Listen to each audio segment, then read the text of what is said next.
Simpson Penn in the news again. The opposition is speaking out against what it calls horrifying and revealing conditions at the Simpson Penn Center for Boys following a tour of the William A. Pratt Center for Girls and Simpson Penn Center for Boys this week.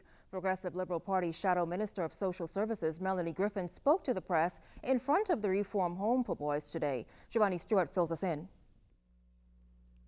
While conditions at the William A. Pratt Center for Girls checked out, PLP Shadow Minister of Social Services Melanie Griffin says she was appalled by some of the conditions she found at the nearby Simpson Penn Remand Center, including boys sleeping on the floor, unsanitary bathrooms, security threats, and overcrowding. The cottages, which there are 3 of them that should house up to 36 persons, but you have 60 persons being housed in the 3 cottages, meaning 20 each instead of the 12 each. And so therefore, in that overcrowded situation, of course, we have a breeding ground for hostilities. The former Progressive Liberal Party Social Services Minister says to make matters worse, Simpson Penn is severely understaffed to meet the demands of the nearly 60 boys who live there. Now she's calling on the government to take swift action. If you look at the place, it's absolutely in terrible condition. How could they have allowed this to happen? How could they allow our young people? You know, people may say, well, these are young people who are a problem to society, but that is why this place is here, so that they are rehabilitated. From the government side, Social Services Minister Loretta Butler Turner says the government is aware of the property and human resource challenges at Simpson Penn.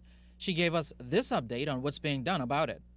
If the opposition had actually done what they should have done during the 5 years that they were there, much of what we're doing today may not have to be done. Essentially, we have been overhauling both the boys' school and the girls' school. And in recent times, we've had a change in the leadership at the boys' school in particular. Minister Turner says much of the repair work is as a result of damage by the home's residents. She acknowledges that Simpson Penn has had problems. Recently, 4 or 5 boys went missing, and they're still unaccounted for. She also said some staff are not showing up to work, but that's being dealt with. The government has just recently brought on board new personnel at Simpson Penn to